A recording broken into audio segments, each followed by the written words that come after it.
Hello everyone, welcome to the channel EduTap and this video is about NABARD Grade 2022. Ma'am paper तो हो गया, result आया नहीं है. Why this video on NABARD Grade?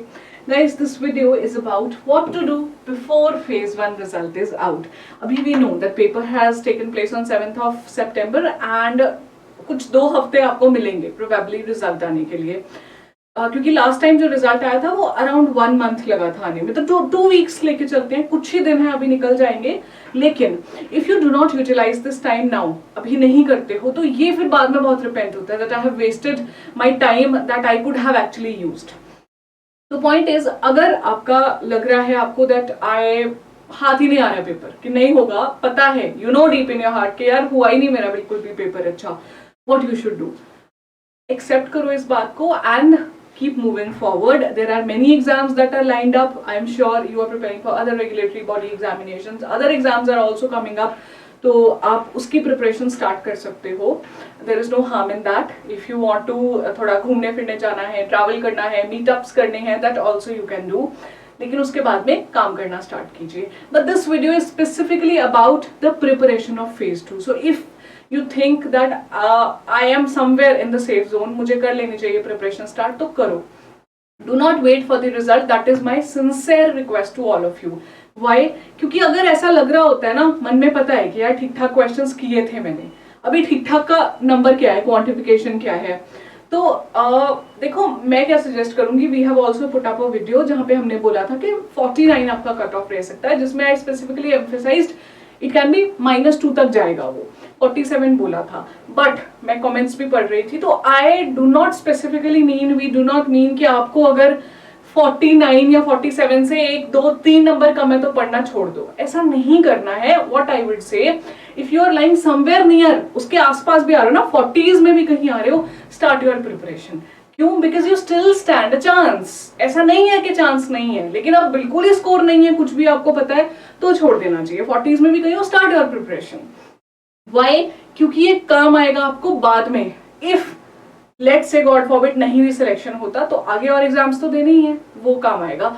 और अगर फेज 2 ही देना है नाबार्ड का तो फिर definitely it is gonna work. तो what shall you do, that I am gonna tell you now. This video is about all that. क्योंकि ये जो समय है ना, ये बहुत भारी लगता है व्हेन इट इज वेस्टेड बाद में. So we do not want you students to feel थोड़ा सा कि मुझे पता ही नहीं था करना क्या है, काश मैंने किया होता वाली चीज को केटर करेंगे हम. सो आई टेल यू, मुझे with as a mentor, as a teacher, मुझे ये भी पता है, आप लोगों को भी लग रहा होगा कि मैम जिस अभी पेपर दिया है, सो मेनी एफर्ट्स डाले हैं, होगा कि नहीं पेपर, ये डिलेमा है. नाउ यू आर सेइंग फिर से पढ़ना शुरू करो. तो ऐसा नहीं है कि आपको ये कहा जा रहा है दैट यू सिट बैक और बस सिलेबस उठा के पढ़ो. It's not at all like that. I am myself going to tell you few things that will not be burdensome on you. बिल्कुल भारी नहीं लगेंगी और एग्जाम में काम भी आ जाएंगी. कुछ मजे का करेंगे जो कि काम आएगा एक्चुअली आपको. वो क्या है मैं बताती हूँ. उससे पहले I hope all of you know that descriptive English का जो पेपर होता है 100 मार्क्स का, this is common for all the posts. आपकी जनरलिस्ट हो या स्पेशलिस्ट हो. And your paper 2 is of ESI ARD. This is specifically for generalist post. Okay, this is what I'm gonna talk about. इन्हीं post को ध्यान में रखें. तो दिस पेपर ESI ARD का 50 का डिस्क्रिप्टिव का 50 objective, which means that 150 marks are descriptive out of 200, which is a quite good score. काफी अच्छा है. And trust me, this can be actually a low hanging fruit. When I say low hanging fruit, मतलब height छोटी है तो भी तोड़ सकते हो. Which means if नहीं भी बहुत अच्छे से इंग्लिश आती तब भी स्कोर अच्छा कर सकते हो. तो उन्हीं लाइंस पे बात करेंगे. As I promised I tell you few things which will not at all be burdensome but will be really helpful for the paper. वो सब क्या है? Very first thing guys, now at this point of time what you should do, start reading a newspaper. Newspaper you can pick up any, The Hindu, Live Mint, Business Standard, Hindu Business Line, Economic Times, Indian Express उठा लो, online देख लो, hard copy नहीं है तो but start reading it. Why? एक तो जब descriptive English के लिए आप पढ़ोगे ध्यान में रख के किसी भी न्यूज़पेपर को, you will be aware what are the things which are going on currently, issues क्या चल रहे हैं, वो काम आएगा आपको आपके आंसर राइटिंग में. And secondly it will also help you to know how the expression is done, a news, a report, how is it presented, वो भी सबकॉन्शियस माइंड में बैठ जाएगा and it will help you. Newspaper reading के बाद second very important thing that you should do is start typing. If you are not good in typing, ज्यादा typing नहीं किए हैं तो क्या करना चाहिए? Use this newspaper report, read it and then start typing. Make a target कि 600 words के आंसर्स आते हैं पेपर में, 600 और 400 words. I have to type 400 words today. सिर्फ लिखो कि हाँ मेरा टाइपिंग ठीक होना चाहिए. यू विल बी एक्वेंटेड कि कैसे लिखते हैं. If your typing is good, if you से कि I am really good in typing, तो मुझे बताओ क्या करना है. फिर क्या आपको नेक्स्ट स्टेप पे जाना है. इसका नेक्स्ट स्टेप क्या है टाइपिंग के बाद? Framework of the answers. Trust me, it is not about what you are writing. कितना भी लंबा आंसर लिख दो, it does not matter, especially in NABARD. Let me tell you, rather, if your answer is not in a proper framework, if your answer does not have quality, marks नहीं मिलेंगे NABARD में. I will give you examples. मैं आपके लिए questions लेके आई हूँ. Last year के questions I'll show you and I'll tell you that students who got selected last year, they said कि आंसर छोटा लिखा था, but still I could score. They were selected. 600 words में 150 words लिख के गए हैं students, फिर भी सिलेक्ट हुआ. I am not encouraging you to write इतना less, but what I am trying to tell you is, ये मत सोचो that I just vomit down, कुछ भी लंबा लंबा लिख देंगे और चल जाएगा. ऐसा नहीं है. You have to write the content, quality. तो इन 3 चीजों पे ध्यान देना शुरू करो. And if you can do typing and framework together, typing अच्छे से करो और फ्रेमवर्क में करो. कोई रिपोर्ट पढ़ी है उसको अच्छे से प्रेजेंट करने की कोशिश करो in a stipulated time. That will be really good to you. ये 3 चीजें करना प्लीज स्टार्ट करो. Not at all difficult. अगर एज आई सेड इनिशियली नहीं भी होगा गॉड फॉरबिड आपका, तो भी ये काम आएगा आगे के एग्जाम्स में आपको. ठीक है.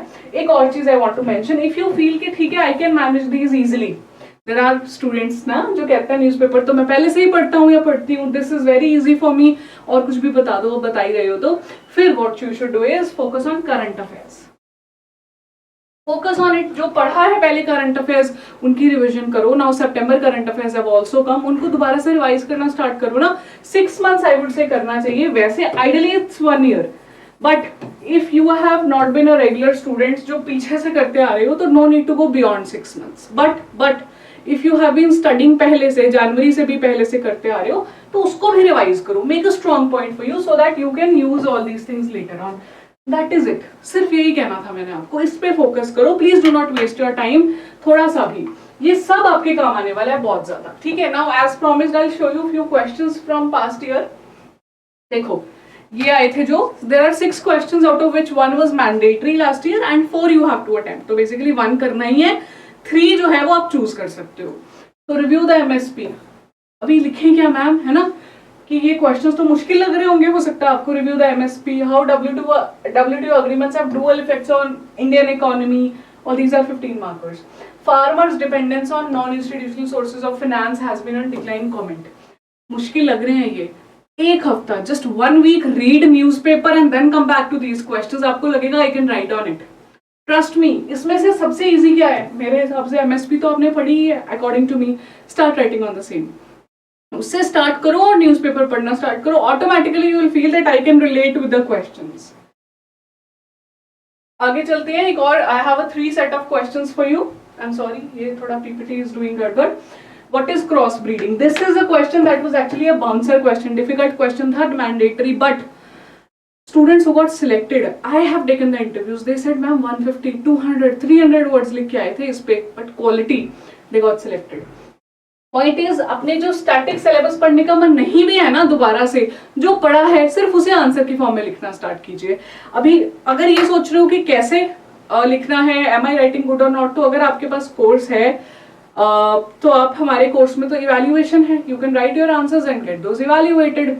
और अगर नहीं है आपके पास पर से, तो हमने क्रैश कोर्स भी लॉन्च किया स्पेसिफिकली फॉर फेज 2. आप उसके बारे में भी ध्यान दे सकते हो. That is really gonna help you. उसमें इवैल्यूएशन मिल रही है आपको विद फुल लेंथ टेस्ट. और फिर भी नहीं है तो फिर भी लिखना शुरू करो यार. Don't worry, start just typing. कुछ नहीं होता, आंसर्स मिल जाते हैं. मॉडल क्वेश्चन एंड आंसर्स बहुत सारे गूगल करोगे तो सब मिलेगा. ठीक है. So that's it from my end guys. I really hope this video finds you in good health paper देने के बाद, and in good mood, and then in good preparation level, ताकि जब आप ये वीडियो देख लें उसके बाद आपका माइंडसेट हो जाए. हमें ट्रांजिशन की जरूरत है from objective to descriptive. We will not obviously ignore objective, लेकिन we will that take up after your result is out. तब तक इतना करो. ठीक है. I wish you all the very best. If you still have any queries तो comment down करो. We will be कुछ दिन तक कमेंट्स देखेंगे and we will put a reply on those. ठीक है, thank you so much, bye bye.